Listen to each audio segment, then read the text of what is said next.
Our today's topic is tRNA. You know, for protein synthesis or translation, we need different tools like DNA dependent RNA polymerase enzyme, ribosomes, tRNA for picking up amino acid to bring up to the site of protein synthesis, that is actually ribosomes.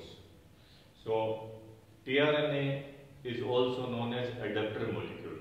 Why adapter molecule? You know, we are using adapter in our household activities to connect different pins in that.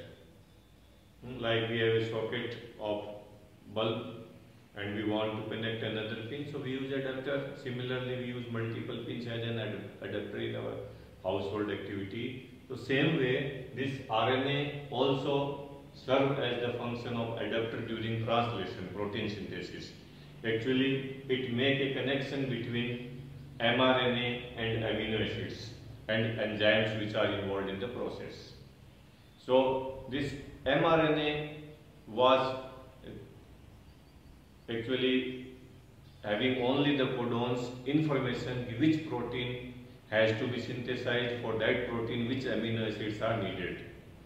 But the function of bringing of those amino acids to that messenger RNA is performed by tRNA. So this tRNA has a clover leaf structure. This structure was proposed by Francis Crick. So this tRNA has actually 5 arms. Its structure is like a clover leaf. So the topmost arm is known as amino acid acceptor end, where the particular amino acid binds to it. Then one arm, it is known as D loop. This D loop is actually related to the binding for the enzyme amino acid synthetase. And the second arm, next opposite to the D loop, is called T loop. It is for binding for the ribosomes. It helps in the binding of ribosomes for protein synthesis.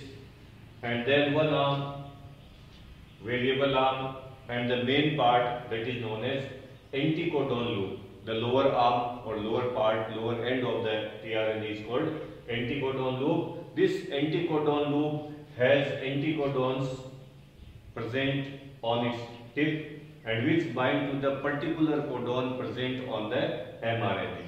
You can see they follow here complementarity. You can see like U is in front of A, C in front of Z, A in front of U. Okay, so but you keep one thing in your mind, is that anticodons are always present on tRNA and codons are always present on mRNA. So we will decide the amino acid on the basis of codon present on mRNA, not on tRNA. Actually, tRNA is having the codon for binding. Like this serine is coming, so we will see the genetic code AGU in our table, not UCA. Because UCA is coming to contact with this, and the tRNA which contain anticodon UCA which will bring which amino acid. So we have to first see the codon of mRNA, that we can get by complementary rule. Like U will have A in front of it, C will have G, and A will have U. So AGU code for serine. Similarly, you can see in the next example, you see anticodons are AUG, but you know AUG codon code for methionine or work as a start codon, but here it is actually as a anticodon on tRNA. So it will not give us the code for protein in our genetic code. Genetic codes are present on mRNA. So mRNA has USC and USC code for tyrosine. Clear? So now what will happen, as one tRNA will bring amino acid, it will bind it, then another will come and will come in contact with this. So when they will come closer, a peptide bond will be formed between these amino acids. So you see this serine will bind with a tyrosine. So this way the chain will keep on propagating one after another. tRNA will come, and these enzymes which are involved like ribosomes and all, they will keep on moving on mRNA.